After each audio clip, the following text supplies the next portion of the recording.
he really made the hidden Civil War like very public now. He ripped the bandaid off of what was clearly happening, you know? It was very uncomfortable. People were swept up. Good-hearted, conservative people were swept up in an emotional argument that had no evidence. They're angsty. They can't afford homes. No one's getting married. They feel like they have no future. They want to burn it all down. There is that sense. Yeah. And I understand that. And Israel is getting caught up, and the Jewish people are getting caught up in that because they need a scapegoat. Right. Yeah. Oh, yeah. We're going the same direction. Yeah. They're the scapegoat for the misery of young men in America.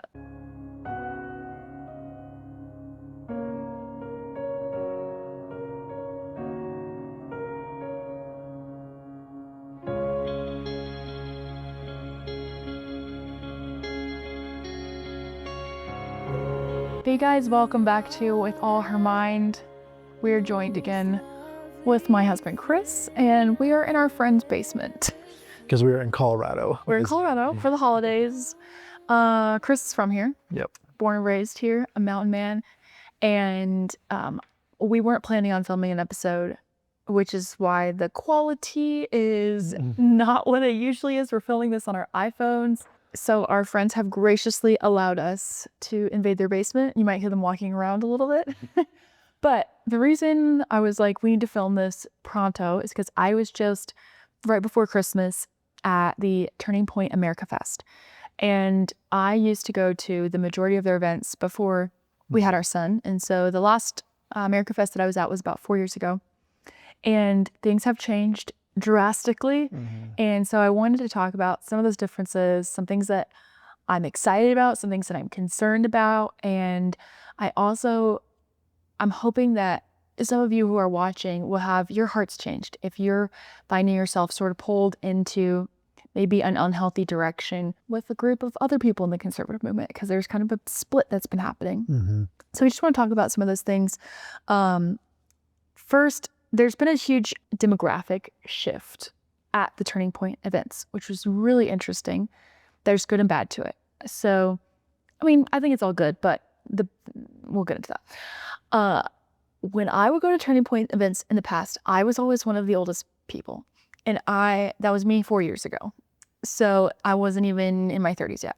And now I was not even remotely the oldest person there. There were whole families, there were grandparents with their grandkids. It was really, really cool to see how Charlie's audience has exploded since his assassination, just how the Lord has brought so many more people into Turning Point through that tragedy, just a little bit of, how God is working even horrible things together for his good. And, one of the major themes of the weekend is faith. And not just any faith, but faith in Jesus. And, they had worship and they have prayer to Jesus every single day to start the events. So that's really, really significant. And also the fact that families are going together, I think that's really beautiful and significant to see family units made stronger and connecting over issues of faith and family and freedom. A downside is that because it's no longer majority students, I think this might have skewed some people's perspective on the split that's happening right now. Because the majority of people who were there were cheering at the same time and standing up and applauding at the same time in different people's speeches and booing at the same things. But there was a group that I was focused on who were not, and that was the high school and college age young men. And when I watched them, it was very evident the split that is taking place in the conservative movement. And they're the future. That's the future voting base. Those are the future young men who are going to run for office. Those are the future leaders of their families, future fathers and husbands. And I think to ignore what's happening with young men is really foolish right now. We have to make an appeal to them and help. First of all, just pray for wisdom on how to reach them with truth. And yeah, I don't know. I'm sure that the Lord is going to raise up more Charlie Kirks, because I think that he was doing that. He was such a voice to those young men. And I think that a lot of them are feeling lost right now without Charlie. Yeah. So I think that's kind of causing the middle to fall out of a little bit of what we're going to talk about today. So you have this kind of demographic split that's happening. And that's really obvious when you go see those demographics all interacting together, like where that split is happening. I think probably a lot of people have seen this. There were a lot of videos showing debates that were happening and, just kind of this obvious divide that's taking place. So yeah, I think what we mean by the middle ground falling out is that probably a lot of you who are listening to this will find yourself somewhere between where you and I are and where maybe somebody like Tucker Carlson or even a Nick Fuentes is. You find yourself somewhere in the middle. The thing is that middle ground is literally dropping out from underneath. If you've seen the Return of the King and Lord of the Rings, the eagles come and the ground drops out. That's what's happening. Yeah.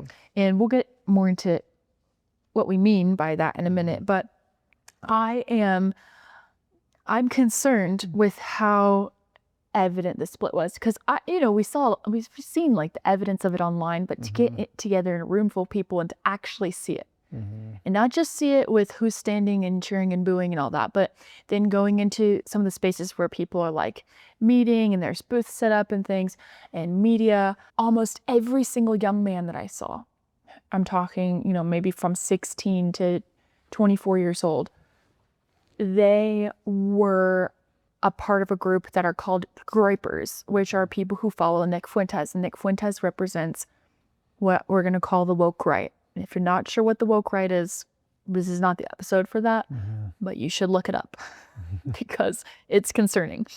And part of what's happening is that a lot of the big voices who are leading this, who are mainstream, because Nick Fuentes is not mainstream, I would say he's becoming more of that. Yeah. But I would say like Tucker Carlson and Candace Owens and Megyn Kelly and they have been platforming ideas that are akin to what Nick Fuentes is saying. They're not said as crassly. And then when they're pressed on it, what they'll do is they'll be like, whoa, we're just talking about foreign policy here. Like we need to be America first. And it's not just a foreign policy conversation that's really being had though. But what they're doing is I think this is a classic case of gaslighting, where they're like putting a message out there that is so far beyond. It's so far beyond just foreign policy, but then as soon as you press them on it, they hide behind the foreign policy. So they'll say like a bunch of like Jewish conspiracies about the world or about this or about it's obviously not, it has nothing to do with foreign aid. And then when you call them on it, they'll say, no, we're just talking about like we shouldn't be sending Israel money, which we'll talk about that. But that's basically a bait and switch. There's a fallacy that's called the Mott and Bailey. And what it is that the Mott is the reasonable position that is held, and the Bailey is the unreasonable position that is held. And so when you question them about the Bailey, they give you the Mott. So in this situation, the Mott would be foreign policy, and the Bailey would be Jews are evil demons who are taking over the world. That is almost a word for word quote from Candace Owens, for example. And so you have, when you press her on, it's like, she pretends like she's not saying like the crazy thing. And Tucker does this even more than she does, because she's more openly just professing anti-Jewish hatred, really is just straight Jewish hatred. But Tucker will be like, we should all be America first. He'll kind of like say that in countries that have Sharia law, there's no crime, and so it's this whole bait and switch thing. But the formal name is Mott and Bailey. What were like some ways that you experienced this? Like give me an example of where you saw like someone who was in this younger male category interacting, and then maybe give me an example of like the opposite, where I know you were sharing stories about how some of the Jewish people that you were interacting were so thankful that just you were there and like supporting like that position, because it was obviously like really difficult for them. This is a difficult time for them right now. Well, first, Ben Shapiro's speech, I liked it. I thought it was great. I thought it was really important. And basically in his speech, he is calling for accountability on the right in media. And by name, he calls out some people who have not been held to accountability in what they've been sharing. And he calls them cowards for not having accountability, for not presenting evidence for the claims that they're making. I thought that was great. The following day, I was interviewed by someone, and when they interviewed me, they asked me, so in Ben Shapiro's speech last night, he said that he called people cowards for not supporting Israel, which he never did. He called people cowards for perpetuating a conspiracy theory about several other things that had nothing to do with nothing Israel. to do with Israel at all, right? Yeah. And so he did this like bait and switch thing. And I don't know if the kid interviewing me like Just didn't know, genuinely maybe. thought that that's what the speech was about, or if he was trying to be a part of this manipulation of the messaging that's going on. Right. I don't know what it was exactly, but that was one example that was like, okay, this is clearly happening. Right. And then there was a kid that got up and asked Ben Shapiro a question at the end of his speech. It was about the USS Liberty. And the USS Liberty is also another example. It's just like a touch point that like people that want a certain narrative to be spun will bring up. And I know that the question, I can't remember what fallacy it is, but it's a fallacy. We're both learning our fallacies right now in argumentation. But basically, the story is used as sort of like a scapegoat for like, scapegoat's not the right word, but I can't think of the right word, of like why it's okay to be anti-Israel. Yeah. Like why it's okay from a geopolitical position, because this thing that happened back, what, 40 years ago, Yes. 45 years ago, Yeah. like you still bring it up as if this is like the only time that two nations have like not properly had integrated friendly fire. like on each other. And Israel has apologized for it. They've repaid for the ship. Like, it's like all these things. It's like, okay, so you're going to keep bringing this up 40 years later as some reason why we should not interact with Israel from a military standpoint. Like, it's crazy. And Shapiro obviously pointed this out and called him on it. Because the whole point was that the kid didn't really care about the U.S. Right, right. He's just trying. The kid just hates Israel. Right. And it seems like it was broaching into hating Jewish people. And that's kind of one of the things that ends up happening. Right. Is. And did you see two kids like giving the Heil Hitler sign to each other? I did not see this happen, but this is okay. I went to, there's all these booths set up in this room. I mean, probably hundreds of booths. That's kind of how these events go, where they're called sponsors and they can come and bring books or they can do interviews or whatever at their booth. There were two Zionist booths at this whole thing. And both of these groups were amazing, and they were interacting with people and willing to have discussions with them, good faith discussions with them about policy issues with Israel, about theological issues with Israel. And I went and introduced myself because I know that this is a really difficult position to hold at this time.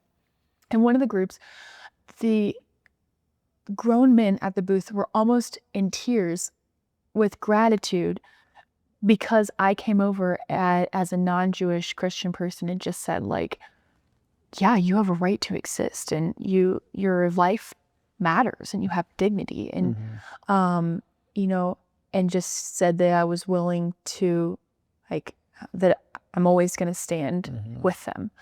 And I think that's really sad that that's kind of the condition where things are right now. But there was a Shabbat dinner that I got to be a part of, which was really, really cool. And they actually invited some Groypers, because some Groypers, these are Nick Fuentes fans. He's an open anti-Semite. He's an open lover of Hitler. They came to the table and kind of trolling them and, you know, poking at them. And trolling is when you ask questions that are not in good faith, basically. And they kept engaging with them and being kind. And they eventually got to the point in conversation where they invited these Groypers to come to the Shabbat dinner, and they came. And it was really cool because they stopped trolling and they actually opened themselves up to see just what Jewish people are actually like. And one of them apparently ended up saying to one of the Zionist table people that, I think I want to go to Israel after this. He wanted to get more information and see. And so that was how the Zionists that I saw were interacting at this event. And the story that I shared with you, you know, I know this is hearsay, but a mom came up to the table and shared with them that she brought her teenage son, and that when he saw his friend, that they saluted each other and said, which is a weird thing for a mom to say about her son. She was worried about her son. And but that's the Groypers. There's always been this group. Nick Fuentes existed when I was at Turning Point years ago. There was another group called Proud Boys, which is kind of, I guess, similar. Yeah, similar. And they were never allowed at turning point events. These similar people were there this time, and I don't think Turning Point is at fault for it, because I think what it is the state of young men, like conservative movement right now. Yeah. I don't think there's anything that can be done about it. And I think that that's probably true. You know, like my kind of experience watching some of the big speeches that were there, you know, I was not at the event, but I agree with your take on Ben's speech. And I'm not even like a huge Ben Shapiro fan. I honestly don't know if I've ever watched a single episode of his. You know, obviously I'm super familiar with his platform, and I get sent short form stuff by him occasionally, but I'm not, in some ways I even have kind of like a somewhat, like, I don't always love the way he interacts with culture. But that speech that he gave, I thought was amazing, you know, and he basically laid out 5 principles for truth, which I really think people need right now. You know, he was saying, you should examine me by this standard too. It's not like, you know, this is like what you should expect from people that are claiming to tell the truth, you know, and he laid out 5 very clear principles, which I think is really good for people to hear. You know, and in this kind of midst of him laying out these 5 principles, he named Tucker, Candace, Megyn Kelly, and Steve Bannon. And I'm mostly familiar with Tucker and Candace. I don't spend a lot of time with Steve Bannon or Megyn Kelly. I'm not overly familiar with them, but he called out these 4 people.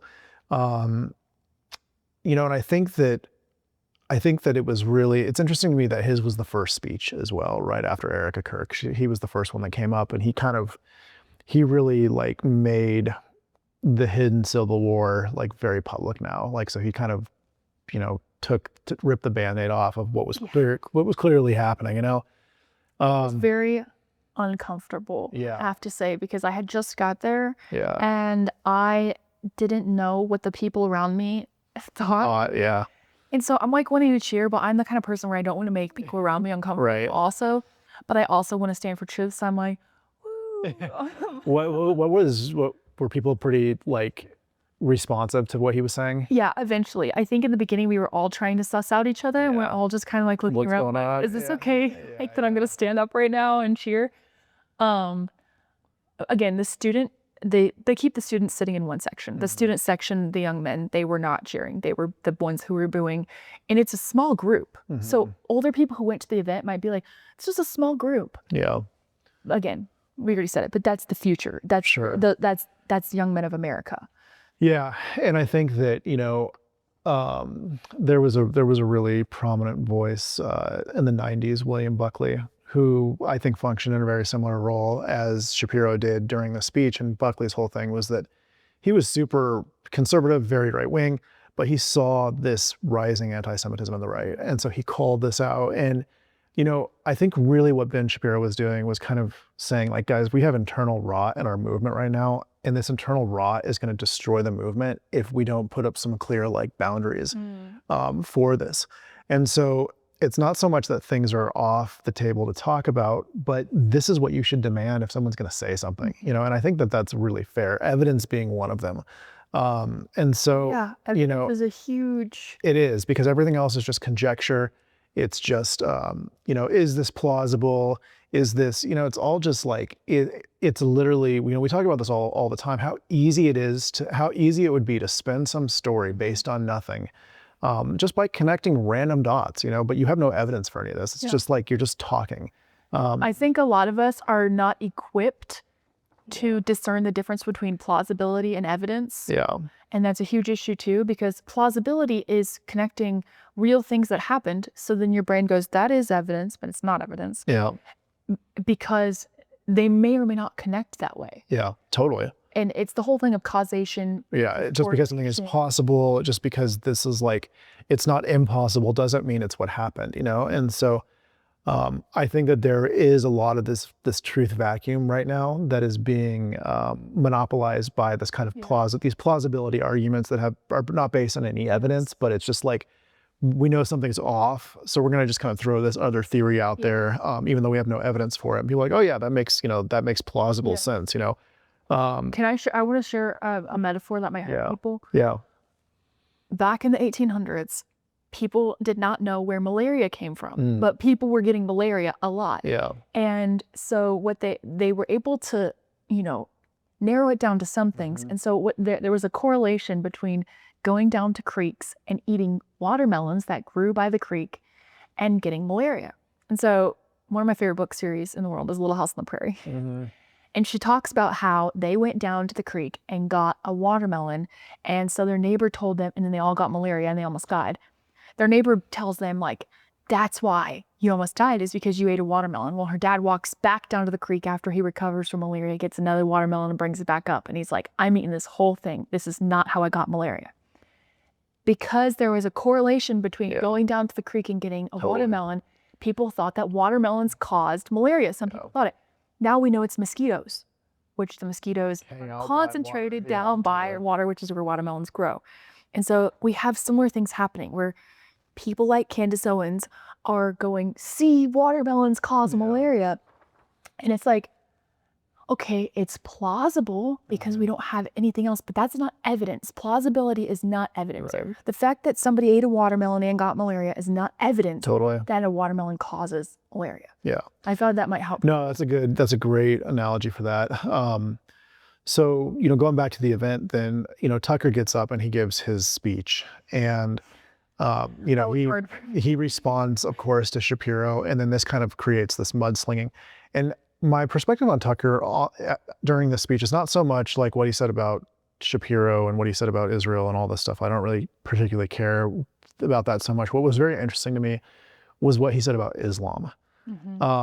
And what I kind of see as a consistent pattern of him Trojan horsing Islam into his dialogue, as into his speech.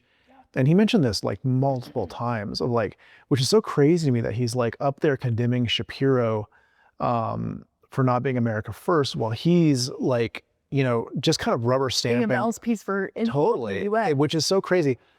Which that on its face would be crazy enough, but what's really crazy to me is to do this on Charlie's stage, when the day before Charlie died, Charlie tweeted that the greatest threat to the West is Islam.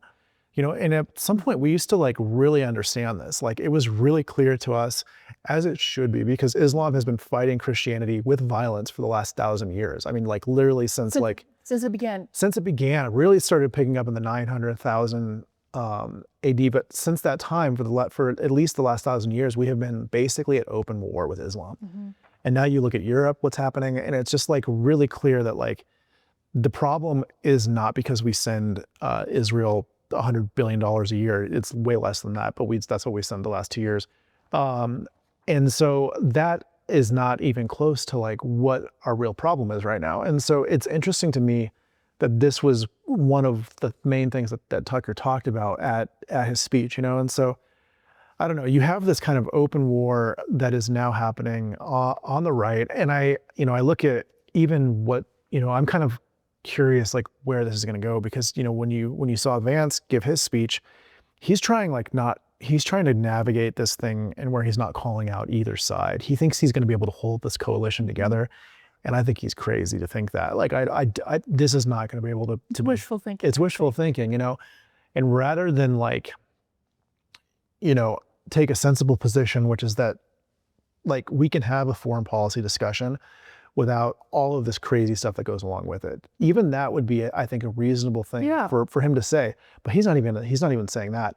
And I think that, you know, if he gets the nomination after Trump, which I'm assuming that he will. I mean, Turning Point has verbally said that they are behind Vance for running for president. And thus far, I think that's wise. I think he's shown himself to be a good leader. Totally. But I think that he is delusional if he thinks he's going to be able to build a coalition in this division right now. Because Ben Shapiro and Tucker Carlson are existentially opposed to one another. Totally. You can't be like, they're both my friends.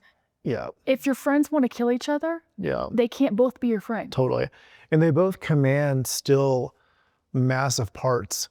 Tucker's audience is growing. The younger audience is growing in this. I mean, I think he outperforms from a media standpoint, but all of the institutions, all the money, all of the people that are still controlling America in this sense, like they're all still very much like pro-Israel. And I think for good reason. And it's like the sub 30 and this kind of stuff that's happening on the exterior that's growing. And so it might take 10 or 15 years for this to stop. But I think if Vance gets in, all support for Israel will stop, because of that. And I think Bibi recognized this. Recently I saw, this was kind of interesting, but 2 or 3 days ago, Bibi announced that they're investing $100 billion into security inside of Israel. So building their own weapons, building their own stuff, so the whole idea, and I've been saying this for years now, that Israel should become militarily autonomous from America. Because I think it's the best thing for Israel. It's the safest thing. It's the safest thing for Israel. This is what I would be doing if I was running Israel, is I would be so out of this mess. I mean, they're a massively well-off country. They have this, they're from a financial standpoint, they're like the second largest country on the NASDAQ for like what they produce. They're innovative. They have the capacity to do this. And I think it's a shame in some ways, because people don't understand how much quote unquote supporting Israel does for our economy. I mean, like 97% of the aid that we give to Israel has to be spent here in America. So it's going to, it probably produces thousands upon thousands of jobs for America. That's that without getting into the theological positions, or also just the fact that Israel is like an amazing bastion against radical Islam in the Middle East. We are totally aligned from that standpoint. And there's, it's been said that Israel provides America with enough intelligence to warrant like the cost of like 2 FBIs. There are people that have said this, so to me, it's like a shame that this conversation is happening. But I think for Israel's benefit, it's smart that they're doing this. I look at, even 2 days ago, I think, Trump and Bibi were together at New Year's Eve, and they had photos and from Mar-a-Lago and stuff. I think that this relationship is not going to change while Trump's in office. But I think that as soon as Trump's out, Trump might be the last like super pro-Israel president that we see for a while. I don't see anyone on the horizon that would pick up, that mantle the way that he has.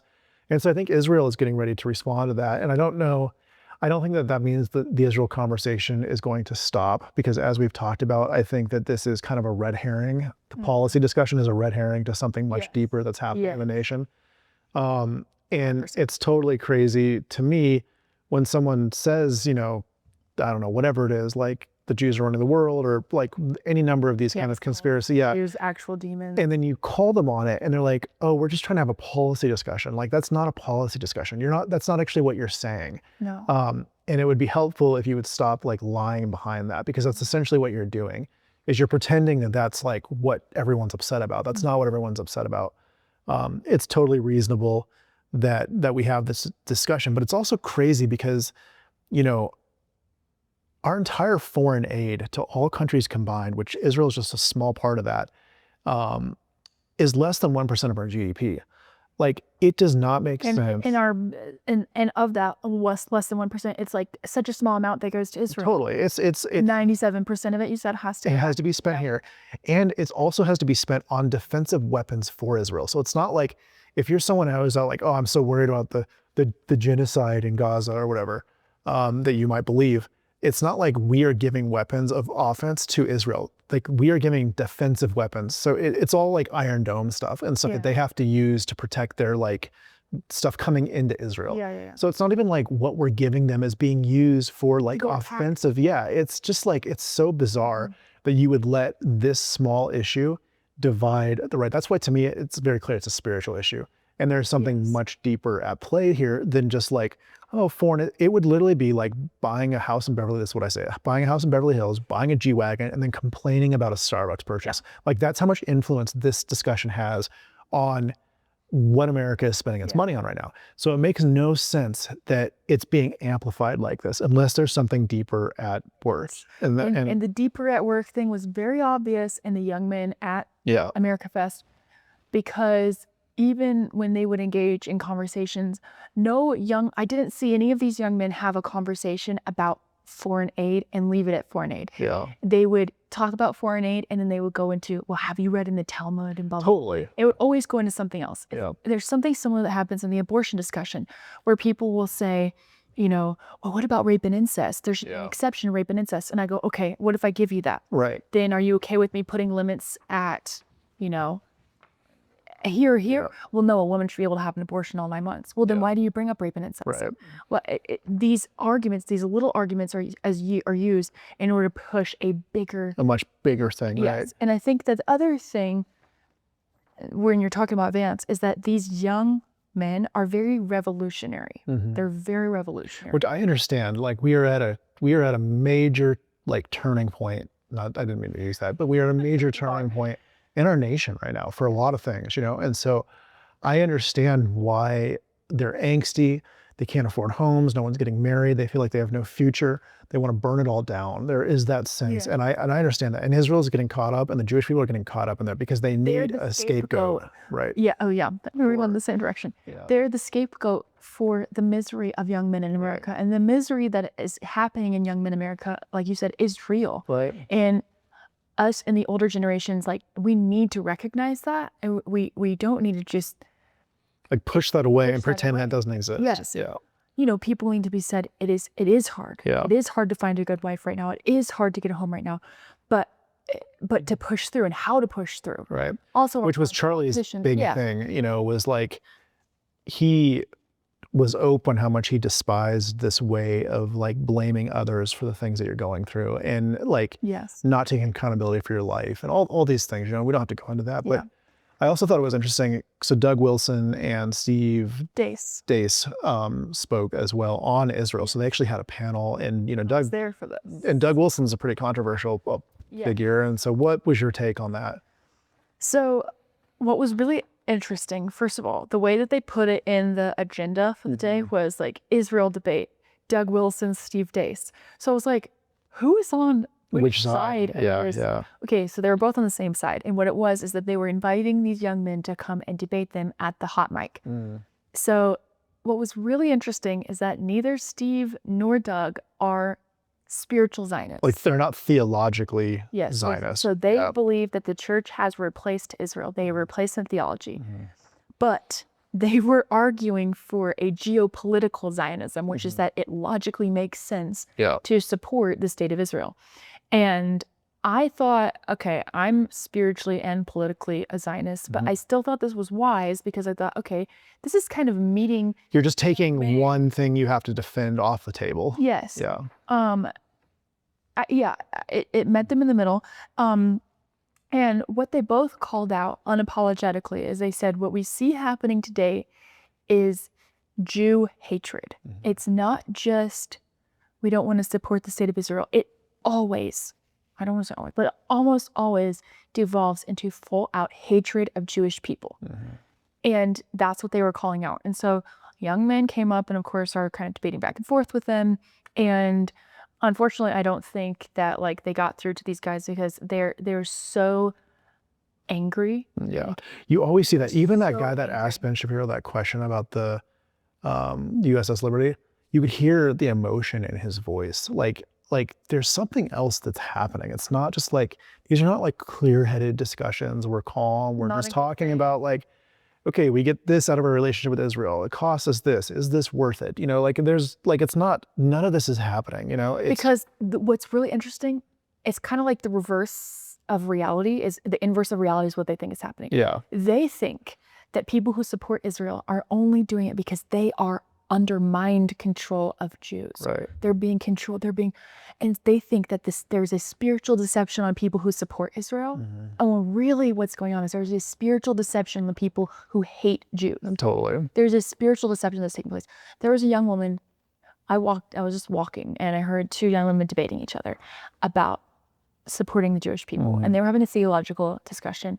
And I could tell that the girl that was arguing for spiritual Zionism was getting fed up. And so I was like, can I jump in? Literally, they're strangers. And I was like, can I jump in here? Because what the other girl was saying to her was she was saying, Jews are not God's children. They're not God's children. And she's giving her scriptures as to why Jews are not God's children.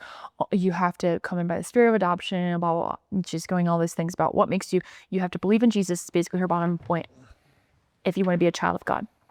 And I was just like, can I jump in here? How about the prodigal son? Jesus is clearly talking about the Jewish son, the Gentile son here. And just because they are currently squandering Totally. their The spiritual inheritance, yes. does not mean they are not still a son. And this girl, it was clearly more than just, she wasn't being matter of fact. There was anger. Yeah. It was anger in what she was saying. And I said, you don't want to have your heart hardened so that when the prodigal son returns, you're not rejoicing with your father. You become the example of the older brother and who was angry and upset and like, you know, could not get his head around his father's forgiveness because you are so blinded by your own just negative perspective on all this stuff. And I think that this to me kind of brings us, I think in some ways, to our conclusion here, but it's crazy to me that this issue is fracturing the right, but it is, and I don't see at this point how it's going to like get put on ice in any way. Either God is going to work a miracle and raise somebody up to come help bring clarity, totally. Or he's using this as, I don't know, a sort of refinement, a judgment. Yeah, some kind of defining line. I do think that that's possible as well. You know, and just to kind of go back around to this, even with this example that you're talking about with this girl, to me what this says, and this is what I see in this conversation all the time, is that it's not just about like this policy thing. When you're experiencing someone's anger as they're talking to you and trying to, you know, do violence to the word of God, the Jewish people, it's, if you really dig, they're going to have all of these presuppositions about the Jewish people. They're going to think, you know, they're going to roll out a list of Candace Owens type talking points, and and it's the only way this anger makes sense. It's the only way this worldview makes sense. It does not make sense to be this upset about like a bad, even if it is, let's just say giving money to Israel is a bad policy decision. We're making a lot of bad policy decisions that I'm not like emotionally angry about, right? Like it's like most of them I don't even know exist. There is a reason why people are animated with anger about this other issue. It's because they've bought in to all this other stuff. And I think that it only makes sense if you include in their perspective this whole host of Jewish conspiracy that's going around right now. And it's been going around honestly since the time of Abraham. People don't understand this. Like they don't understand that they're engaging in something. It's not new. But guess what? All these kingdoms that have stood against the Jewish kingdom, they've all fallen into the dust. They've been ground into the ages. Totally. Who do I think is going to last longer, Candace Owens or the Jewish people? Seriously, Candace is going to be just dust in the wind, you know, at some point. And it looks like it's already like happening. I think her podcast is down 28 spots in the last week, you know, because people are starting to realize and wake up to that she's just, she does not have the truth, you know? And so I think that what I am concerned about with this though, is that this whole thing is taking our focus off of the movement that radical Islam is like bringing forth in the world right now. And so it's like with Sauron, when the eye is focused on the wrong thing, you know, like I think that this is just serving as a distraction to a lot of the other real problems that we have in the nation right now. But it's so animating to people, and it's so animating in a spiritual way. I don't know any other way to like make it. So that's kind of my take on this. I don't know if you have any closing thoughts on. My closing thought is that I think the Candace phenomena is what I'm going to call it. Was kind of litmus test. What I mean by that is, she's losing steam now, and I think that the Candace phenomenon is coming to an end. And I don't even think she probably cares that much, because you know what? She probably made so much money she's coming for the rest of her life. But what happened was that people were swept up. Good-hearted, conservative people were swept up in an emotional argument that had no evidence, okay? And people are going to say, she had evidence. I challenge you to go back and look. Was it actual evidence, or was it plausible cases she was bringing up? There's a difference between plausibility and evidence. People were swept up into an emotional argument that she created through plausibility, and were led into such deception that they were willing to question Charlie's widow. They're willing to think that Charlie was so amazing. He's so amazing. He's all the amazing things that Candace said. You know, he's one of the most brilliant young men of multiple generations. Yet he's stupid enough to be fooled into marrying a woman and having 2 children with her that would murder him. Yeah. I'm sorry, no. Right. There is no way. No, There's no way. And so I think that the Candace phenomena was a challenge for us. It's an opportunity for us to look at ourselves in the mirror and go, okay, I'm not trying to bring shame on anybody, but if you fell for this whole act, please take time, go to the Lord and be like, Lord, where am I lacking in discernment? And not just spiritual discernment, not just feelings, but critical thinking is part of your discernment. Totally.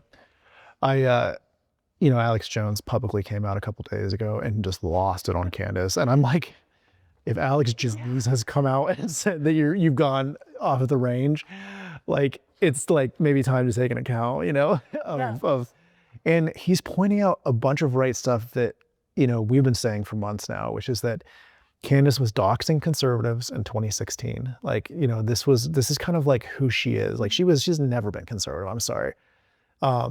She's married this royalty who is, that you could talk about her husband for hours, like what's going on here, but you don't even need any of that. Like, you literally could just look at like the fruit of her life, like her eyes, like she is giving off a spirit right now that is totally like against just truth and reality, and I think her charade is losing steam, if you will, And I don't want to, make a judgment call on her heart, but it seems to be based off of real evidence, based off of fruit, her actions that she has taken, that this was a self-interest whole charade. I don't, maybe charade is not the right word, but thing that's been going on since Charlie's death.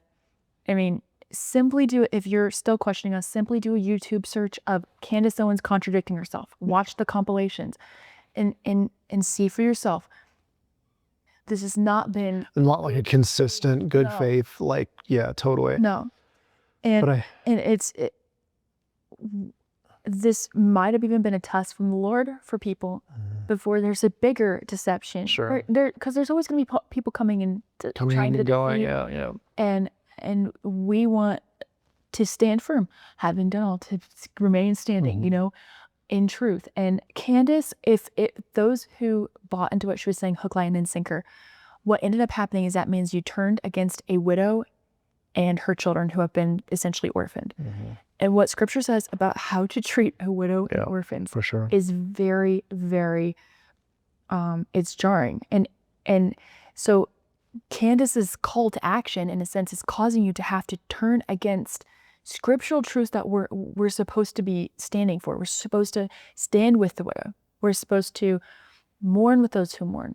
We're supposed to not engage in suspicion and gossip and reviling, which is another word that's similar to gossip. Slander. We're not supposed to engage in those things as believers. And the last thing I'll say about this, because people go, she's just asking questions. As soon as people have started to ask her questions back, a lot of her faithful followers have been turning against her recently. And they've said, hey, like, I'm concerned that this person lied to you with this information because it's clearly not true. She turns on them. She is not okay with asking questions. She only wants you to ask the questions. That is a rhetorical weapon that she can use as long as it, right, totally. That's a red flag. And so that's what I would say to people. So it's interesting, I think, just where this will go in the future. And I'm sure we'll do more episodes on this, but we wanted to just pop in with kind of our thoughts on how the Turning Point event went. And we appreciated everyone checking it out. And I hope that nobody feels attacked with this episode. I hope that you feel challenged to think about things differently and to grow if some of these things are things that you've been kind of pulled into. But I think a good thing is just because something is possible is not evidence. Because there's thousands of possibilities. You could literally, we were doing this the other day. We were just like making up fake things of like, this is plausible, this is plausible. Like literally plausibility and possibility is not evidence. And so I think that that's a good thing to like, it's so funny. This used to be something really obvious. And I think 2020 shifted all this away.